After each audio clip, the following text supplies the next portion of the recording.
આકાશવાણી ભુજ સમાચાર જાગૃતિ વકીલ વાંચે છે. નમસ્કાર. પ્રધાનમંત્રી નરેન્દ્ર મોદી આવતીકાલથી 2 દિવસ ગુજરાતના પ્રવાસે આવી રહ્યા છે, ત્યારે તેમના સ્વાગત માટે ગુજરાતીઓમાં થનગનાટ જોવા મળી રહ્યો છે. તો સુરક્ષાને ધ્યાને લઈને પોલીસ એલર્ટ મોડમાં છે. પોલીસ કમિશનર અમદાવાદ દ્વારા કાયદો અને વ્યવસ્થાને ધ્યાને લઈને સમગ્ર શહેરમાં નો ડ્રોન ફ્લાય ઝોન જાહેરનામું લાગુ કરવામાં આવ્યું છે. પ્રધાનમંત્રી નરેન્દ્ર મોદી આવતીકાલે અમદાવાદના નિકોલમાં સભાને સંબોધશે. શ્રી મોદી અમદાવાદ અને ગાંધીનગરમાં શહેરી વિકાસને લગતા અંદાજે 2,548 કરોડ રૂપિયાની પરિયોજનાઓનું લોકાર્પણ અને ખાતમુહૂર્ત કરશે તથા અંદાજે 2,267 કરોડ રૂપિયાની પરિયોજનાની ભેટ આપશે.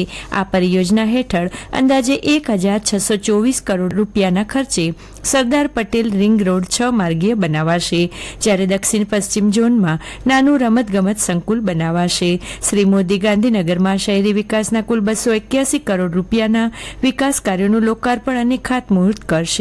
ઉપરાંત ગાંધીનગર શહેરી વિકાસ સત્તામંડળ દ્વારા 38 કરોડ રૂપિયાના વિકાસ કાર્યોનો સમાવેશ થાય છે. આજે વિશ્વ ગુજરાતી ભાષા દિવસ છે. કવિ સાહિત્યકાર નર્મદની જયંતિ નિમિત્તે આ દિવસની ઉજવણી કરવામાં આવે છે. કેન્દ્રીય ગૃહમંત્રી અમિત શાહે સર્વે ગુજરાતીઓને આ દિવસની શુભકામનાઓ પાઠવી. શ્રી શાહે ગુજરાતીઓને ગુજરાતી ભાષા અને તેની સમૃદ્ધ સાહિત્યિક પરંપરાના સંરક્ષણ, સંવર્ધન અને પ્રસાર પ્રચારમાં સક્રિય ભૂમિકા ભજવવા આહવાન કર્યું. ઓનલાઈન ઠગાઈ, ડિજિટલ એરેસ્ટ સહિત ફ્રોડના બનાવો સતત વધી રહ્યા હોવાથી ગુજરાત પોલીસમાં પણ અલગથી સાયબર વિભાગની રચના કરવામાં આવી છે. શિક્ષણ વિભાગ દ્વારા ગુજરાતમાં તમામ સરકારી યુનિવર્સિટી અને સરકારી ગ્રાન્ટેડ કોલેજમાં સાયબર ક્લબ શરૂ કરવા સૂચના આપવામાં આવી છે. આ માટે જરૂરી વ્યવસ્થા અને સાધનો ઉપલબ્ધ કરાવવા ગ્રાન્ટ પણ ફાળવવામાં આવી છે. કચ્છ યુનિવર્સિટીમાં કોમ્પ્યુટર સાયન્સ એન્ડ આઈટી વિભાગ હસ્તક આ સાયબર ક્લબની રચના કરવામાં આવી છે, જે અંતર્ગત સેમિનાર યોજવા સાથે લોકોને માહિતી આપવામાં આવશે, જેમાં ખાસ કરીને સાયબર ક્લબ દ્વારા વર્કશોપ યોજી મહત્તમ વિદ્યાર્થીઓ સુધી પહોંચી સાયબર ક્રાઇમ શું છે, તેને કઈ રીતે અટકાવવા તેમજ રાખવાની થતી સાવધાની બાબતે સમજ આપવામાં આવશે. કચ્છના પ્રખ્યાત living and learning design centre LLDC Ajrakhpur ખાતે આયોજિત ત્રિદિવસીય કલા સંગમની આજે પૂર્ણાહુતિ થઈ.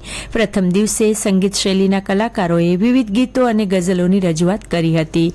ગઈકાલે દ્વિતીય દિવસે LLDCના સ્થાપક ચંદાબેન શ્રોફ કાકીની 9મી પુણ્યતિથિ હોતા તેમને શ્રદ્ધાંજલિ સાથે કાર્યક્રમની શરૂઆત કરાઈ હતી. આ દિવસ સાહિત્ય કલા સંગમ સબદનાદથી ગુંજી ઉઠ્યો હતો.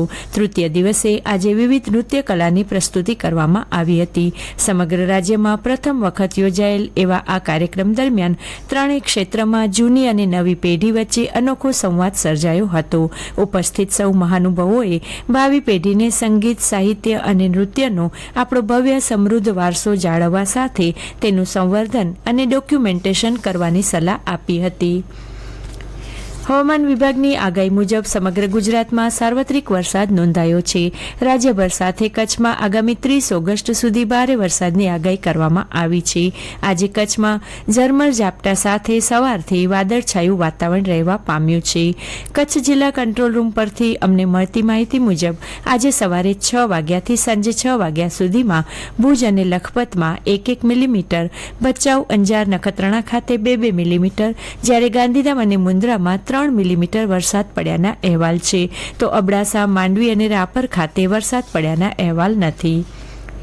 કચ્છમાં અબડાસા તાલુકાના કેરવાંડ કોસાનો ખારો બંધારો ફરી એકવાર તૂટી ગયો છે. આ બંધારાથી વિસ્તારના ખેડૂતોને સારો એવો ફાયદો થયો હતો અને પાક પણ સારો થતો હતો, પરંતુ ભારે વરસાદને કારણે માટીના બંધારામાં ભંગાણ સર્જાયું છે, જેનાથી ખારું પાણી ડેમમાં ભળી જશે તો ડેમનું તળિયું ખારું થઈ જવાની સંભાવના છે. વર્તમાન પરિસ્થિતિમાં ખેડૂતોને ભારે મુશ્કેલીનો સામનો કરવો પડી રહ્યો છે.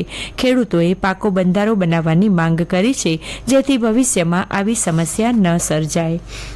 આઈટીઆઈ ભુજ ખાતે તૃતીય એડમિશન રાઉન્ડ અંતે ધોરણ 10 કે 8-9 પાસ માટે વ્યાવસાયિક અભ્યાસક્રમોમાં બાકી રહેતી બેઠકો પર પ્રવેશ મેળવવા માટેની અરજી કરવાની પ્રક્રિયા વહેલા તે પહેલાના ધોરણે 26 ઓગસ્ટ 2025થી ચાલુ થશે. ચોથા રાઉન્ડમાં એડમિશન મેળવવાની છેલ્લી તારીખ 30 ઓગસ્ટ છે, જે માટે ભુજ ખાતે આવેલી ઔદ્યોગિક તાલીમ સંસ્થાની મુલાકાત લેવા યાદીમાં જણાવવામાં આવ્યું છે. અને આ સાથે સમાચાર બુલેટિન પૂરું થયું. નમસ્કાર.